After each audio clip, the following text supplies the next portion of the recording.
ਤੁਸੀਂ ਕਾਹਲੀ ਕਰਦੇ ਗਾਂ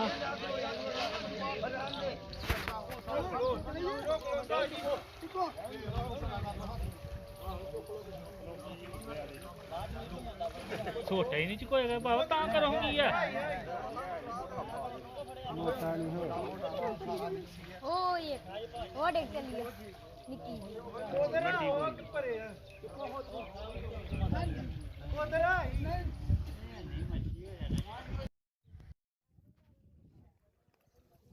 ਥੱਲੇ ਵਾਲਾ ਪਾਣੀ ਨਹੀਂ ਲਾਉਂਦੇ ਖੌਂਚਾ ਜਾਣ ਲੈਣ ਸੇ ਜਾਂਦੇ ਨੇ ਬੰਦੇ ਨੱਠ ਜਾਂਦੇ ਪਿੱਛੇ ਲੱਗੇ ਆਂਦੇ ਨੇ ਲੱਗੇ ਕਥੇ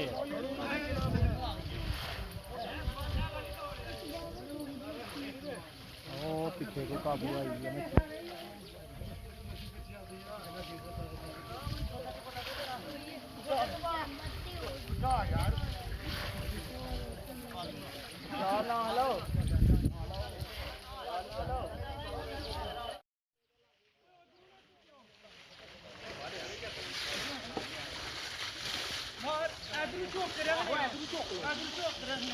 ਅਦੂ ਛੋਟੇ ਤੁਸੀਂ ਖੜੇ ਕਰਕੇ ਰੱਖੋ ਨਹੀਂ ਉਹ ਯਾਰ ਰਹਿਣ ਦੇ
ਦੋ ਜਣੇ ਯਾਦ ਕੀ